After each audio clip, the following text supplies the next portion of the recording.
Hello, నమస్తే అందరికి. Welcome to my channel. ఇప్పుడు మనం చెప్పుకోబోతున్న story 'my bad boy' episode 394. ఎంత తాగావు బావా ఇవాళ? నీలో చాలా వేరియేషన్స్ చూస్తున్నాను నేను అంది వేద. ఇప్పుడు ఆ వేరియేషన్స్ బెడ్ మీద కూడా చూపించాలి అనుకుంటున్నానే నేను అని మెల్లిగా ఆమెను బెడ్ మీదకి చేర్చి రుద్ర ఆమె మీదకి చేరాడు. నీకు దండం బాబు, నువ్వు మళ్ళీ నేను రేపు లేవకుండా చేశావనుకో అస్సలు బాగోదు అని వేద లోపల భయంగా ఉన్నా కూడా రుద్రని బెదిరిస్తూ ఉంది. అప్పటికే ఆమె మాటలు వినకుండా అతడికి కావాల్సింది అతడు దోచుకునే పనిలో పడ్డాడు రుద్ర. బావ ప్లీజ్ లైట్ ఉంది అని అతడి చేతికి ఆమె కొంగును చుట్టుకుంటూ ఉండడం చూసిన వేద అరిచింది. ఇవాళ నైట్ అసలే లైట్ తీసేయను నువ్వు అరిచినా కూడా, కాబట్టి నోరు మూసుకో అని ఆమె పెదాలని అతడి పెదాలతో మూసేశాడు రుద్ర. బావ ప్లీజ్ లైట్ ఆఫ్ చేయి, నాకు సిగ్గుగా ఉంటుంది అది ఆన్లో ఉంది అని వేద ఎంత మొత్తుకున్నా కూడా అస్సలు వినడు రుద్ర. పైగా ఆమె ఎంత లైట్ ఆఫ్ చేయాలి అని ట్రై చేసినా కూడా ఆమెను అస్సలు లైట్ ఆఫ్ చేయనివ్వకుండా ఆమె అందాలను ఆ వెలుతురులోనే కళ్ళతో ఆస్వాదిస్తూ చేతులతో అందుకుంటూ పూర్తిగా ఆమెను అతడి సొంతం చేసుకున్నాడు. అతడి తాకిడికి, అతడి వేగానికి, అతడి ప్రేమకి పూర్తిగా రెడ్‌గా అయిపోయిన వేదని చూస్తూ ఉంటే అతడికి భలే ముద్దొచ్చేసి ఆమె బుగ్గలు అరిగిపోయేలా ముద్దు పెడుతూ ఉంటే ప్లీజ్ నీకు దండం పెడతాను ఇప్పటికైనా క్విల్ట్ కప్పు అని వేద కాళ్ళని కొడుతూ ఉంటుంది. ఇక ఆమె బాధ చూడలేక ఇద్దరికీ కలిపి దుప్పటి కప్పేశాడు రుద్ర. కాస్త కూడా సిగ్గు లేదు నీకు. లైట్ ఆఫ్ చేయమంటే చేయకుండా ఇంకా సిగ్గుపడేలా చేస్తావా నన్ను అని రుద్రని ఇష్టం వచ్చినట్టుగా కొడుతుంది వేద. అరే ఒకడు పుట్టాక కూడా ఇంకా సిగ్గంటే నీకు అని రుద్ర మళ్ళీ ఆమెను అల్లుకుపోతూ ఉంటే ఇంకా దగ్గరికి రాకు ఇప్పటికే ఒళ్ళు హూణమైపోయింది అని చెప్తుంది వేద. మళ్ళొకసారి నా కోసం చేసుకోవే ఏం కాదు అని అసలతడు అక్కడికి వచ్చిందే దానికోసం కాబట్టి అస్సలు నిద్రపోకుండా అతడు మెలకువగా ఉండి ఆ రాత్రికి పూర్తిగా న్యాయం చేసేసి మరి ఉదయం 5 గంటలకే లేచి రుద్ర రెడీ అవుతూ ఉంటే కాసేపు పడుకోవచ్చు కదా!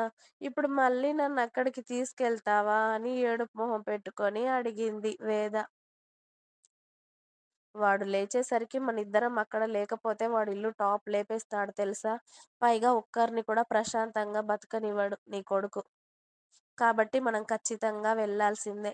లేకపోతే వాడినెవరు తట్టుకోలేరు. వాడు లేచేసరికి నువ్వు కనిపించకపోతే ఇల్లంతా గందరగోళం సృష్టిస్తాడు. కాబట్టి వెళ్దాం పద అని మరదల్ని ఎత్తుకొని వాష్‌రూమ్‌లో దింపేశాడు రుద్ర.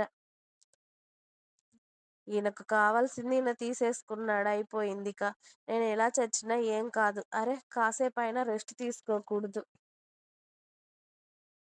నైట్ పడుకుందామంటే ఇక్కడికి తీసుకొచ్చాడు. ఇప్పుడు పడుకుందామంటే మళ్ళీ అక్కడికి తీసుకెళ్తున్నాడు. ఇప్పుడు అక్కడికి వెళ్ళాక పడుకుందామంటే వాళ్ళు 100 ప్రశ్నలు వేస్తారు. వీళ్ళు నన్ను బతకనివ్వర్రా బాబు! అని స్నానం చేసినంత సేపు రుద్రని తిట్టుకుంటూనే స్నానం చేసి టవల్ కట్టుకొని వచ్చి నా డ్రెస్సెస్ అని అడిగింది వేద. అందులో శారీస్ ఉన్నాయి తీసుకోవే అని చెప్పాడు రుద్ర. మళ్ళీ శారీనా అని ఏడుపు మొహం పెట్టుకొని అడిగింది వేద.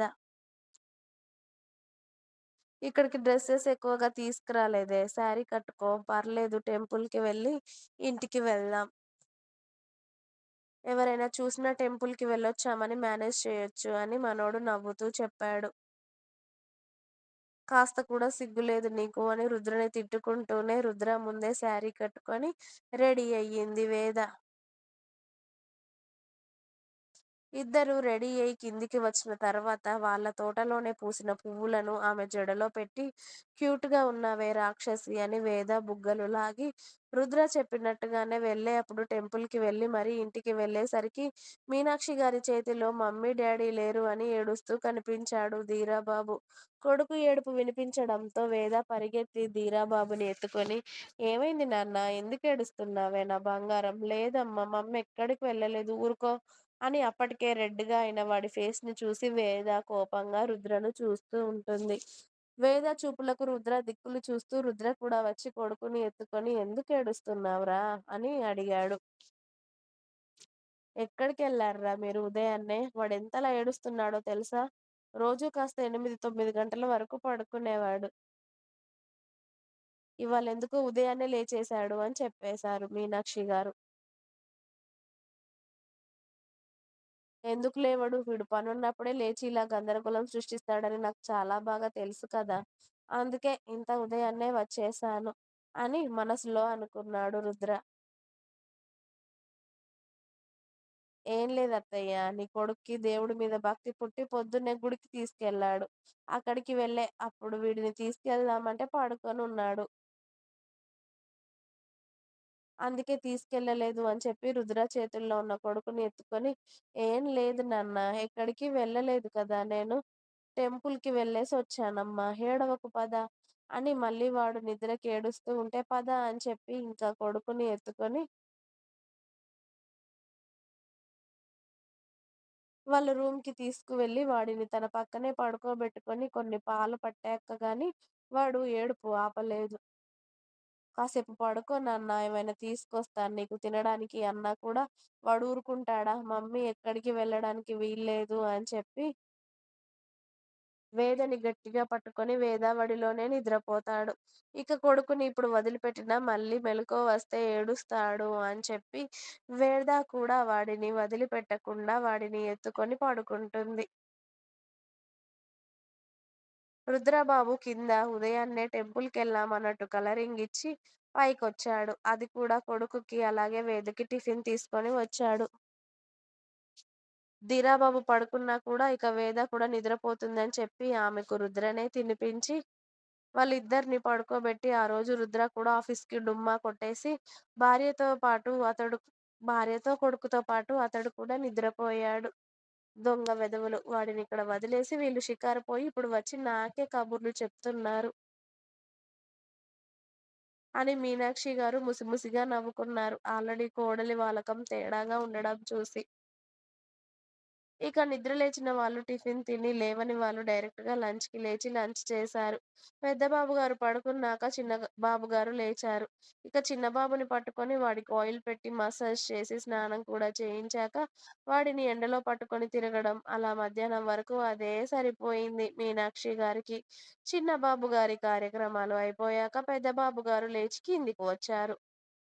మళ్ళీ వాడికి మసాజ్ చేసి, వాడికి స్నానం పోసి, వాడికి తినిపించి, వాడిని కాసేపు తిప్పి ఇంట్లోకి తీసుకొచ్చి నానమ్మ డ్యూటీ చేసేసరికి మీనాక్షి గారి నడుము పడిపోయినట్టుగా అయిపోతుంది పాపం.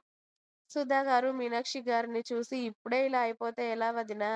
ఇంకా చరణ్, సమీర అలాగే భూమి, దేవాకి కూడా పుట్టాక ఇంకో ఇద్దరొస్తారు. అప్పుడే నానమ్మవి ఇలా అలసిపోతే ఎలా?" అని నవ్వుతూ ఉన్నారు. చేయక తప్పుతుందా అమ్మా? ఇంకా ఎందరు మనవళ్ళు, మనవరాళ్ళు వచ్చినా చేయడమేలే. నా మనవళ్ళ కన్నా ఎక్కువగానా నాకు? వాళ్ళుంటే సరిపోతుందిలే అని చిన్న మనవడిని ఓవైపు ఎత్తుకొని, పెద్ద మనవడిని ఓవైపు ఎత్తుకొని చెప్తారు మీనాక్షి గారు. అప్పటికే అందరూ లంచ్ చేస్తూ అప్పటి వరకు కొడుకులని పట్టుకొని వాళ్ళ టిఫిన్, లంచ్, స్నాక్స్, డిన్నర్ చేస్తున్నారా లేదా? ఎక్కడున్నారు? ఏంటి? అని రోజుకు 100 సార్లు ఫోన్ చేసేవాళ్ళ అమ్మ.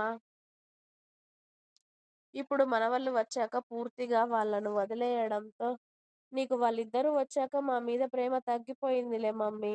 వాళ్ళిద్దరిని చూస్తున్నావు కానీ మమ్మల్ని చూస్తున్నావా?" అన్నాడు చరణ్. "మీరింకా చిన్న పిల్లలా ఏంట్రా మిమ్మల్ని చంకలో వేసుకొని తిరగడానికి? సిగ్గు లేదు ఆ మాట మాట్లాడడానికి" అన్నారు మీనాక్షి గారు. "ఎత్తుకొని తిరగడం పక్కన పెట్టు. కనీసం ఫోనయినా చేసి తిన్నావా నాన్న? ఎక్కడున్నావని అడుగుతున్నారా నువ్వు డ్యాడీ? ఎప్పుడు మనవళ్ళ గురించి అడగడమే కదా!" అన్నాడు చరణ్. "అది మీకు రేపు మీ పిల్లలు పుట్టాక తెలుస్తుంది లేరా" అని నవ్వారు మీనాక్షి గారు. ఇంకా ఉంది. మీకు నా స్టోరీస్ నచ్చినట్టయితే ప్లీజ్ నా ఛానల్‌ని తప్పకుండా సబ్స్క్రైబ్ చేయండి.